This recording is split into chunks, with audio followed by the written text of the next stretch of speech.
Welcome to the Thea Lee Podcast.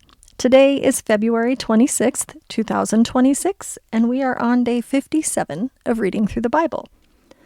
Today we start out with the Lord giving Moses more instructions. Today it's about redeeming gifts offered to the Lord. If anyone wants to make a special vow to dedicate someone to the Lord by paying the value of that person, they actually have a scale used to value people. For example, a man between the ages of 20 and 60 is valued at 50 shekels of silver. Whenever they say shekels of silver, they have a little note that says measured by the sanctuary shekel, so they have their own measurement. A woman of that age, between 20 and 60, is valued at 30 shekels of silver. A boy between the ages of 5 and 20 is valued at 20 shekels of silver. A girl that age is 10 shekels of silver.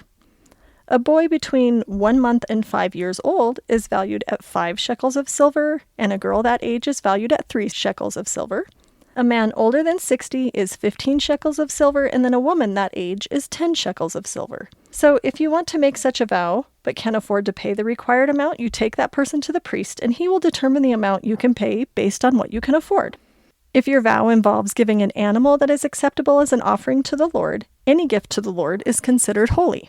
You may not exchange or substitute it for another animal, neither a good animal nor a bad one, but then both the original and its substitute can be considered holy. If it involves an unclean animal, one that is not acceptable as an offering to the Lord, then you bring the animal to the priest and he assesses its value, and that assessment is final, whether it's high or low. If you want to buy back the animal, you must pay that value plus 20%. If someone dedicates a house to the Lord, the priest comes and assesses it, and their assessment is always final, whether it's high or low. If the person who dedicated the house wants to buy it back, he pays the value set by the priest plus the 20%, and then the house will be his again. Someone can dedicate a piece of his family property, and its value is assessed according to the amount of seed required to plant it, and that says 50 shekels of silver for a field planted with 5 bushels of barley seed. If the field is dedicated to the Lord in the year of Jubilee, then the entire assessment applies. But if the field is dedicated after the year of Jubilee, of course, they're going to assess the land's value in proportion to the number of years left until the next Jubilee. Its assessed value is reduced each year. If the person who dedicated the field wants to buy it back, he must pay the value plus the 20%. Then the field is legally his again. But if he doesn't want to buy it back and it's sold to someone else, the field can no longer be bought back. When it's released in the year of Jubilee, it now becomes the property of the priest because it's set apart as holy.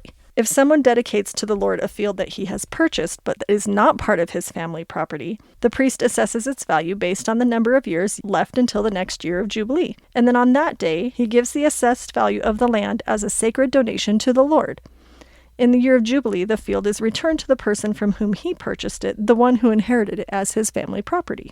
You may not dedicate a firstborn animal to the Lord because all the firstborn animals are already the Lord's, but you can buy back the firstborn of a ceremonially unclean animal by paying the priest the assessment plus 20%. If you don't buy it back, then the priest will just sell it at market value. However, anything especially set apart for the Lord, whether a person, animal, or family property, must never be sold or bought back. Anything devoted in this way has been set apart as holy and belongs to the Lord. No person specially set apart for destruction may be bought back. That person must be put to death. 1/10 of the produce of the land, whether grain or fruit, belongs to the Lord and must be set apart to him as holy. If you want to buy back the Lord's 10th of the grain of fruit, then you must pay its value plus 20%. You have to count off every 10th animal from your herd and flock and set them apart as holy. You cannot pick and choose between the animals. You're just supposed to count off every 10th one. If you want to exchange one animal for another, then both of the original animal and the substitute will be considered holy and cannot be bought back. The Lord gave all of these commands to Moses at Mount Sinai for the Israelites. Now it goes on to talk about how 1 month after the tabernacle was completed, the Lord told Moses these instructions. And he told Moses that he wanted he and Aaron to take a census of all of the fighting-aged men according to their tribes of Israel. So, from the whole community of Israel, record the names of all of the warriors by their clans and families. And they were supposed to have a leader from each clan help them do this. List all the men 20 years old or older who are able to go to war. So these are the tribe names, of course. We have Reuben, Simeon, Judah, Issachar, Zebulun, Ephraim, Manasseh, Benjamin, Dan, Asher, Gad, and Naphtali. And there is a leader from each tribe that is going to help them do this. So Moses and Aaron called together these chosen leaders, and they assembled the whole community of Israel, and all the people were registered according to their ancestry and by their clans and families. The men of Israel who were 20 years or older were listed one by one, just as the Lord had commanded Moses. So here is the number of fighting men or warriors by clan. Reuben's clan had 46,500 warriors. Simeon had 59,300. Gad had 45,650. Judah had 74,600. Issachar had 54,400. Zebulun had 57,400. Ephraim had 40,500. Manasseh, 32,200. And Benjamin, 35,400.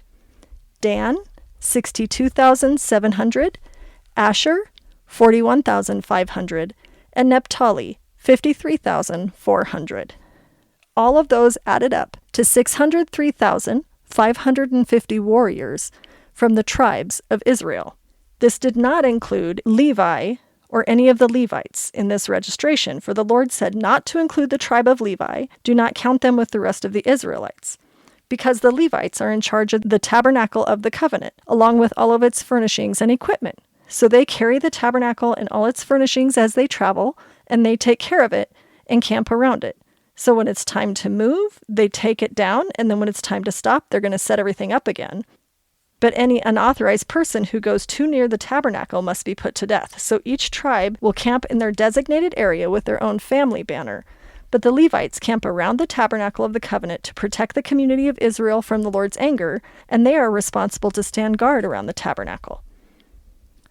So as I'm reading this today, I'm getting this great visual picture of the people of Israel. You have 603,550 warriors in the nation of Israel, but you have each tribe of tens of thousands of people camping around their family banners.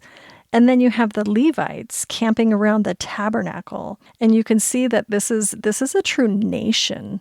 They're a nation of warriors, that God has organized them well. And we don't even get the numbers of women and children.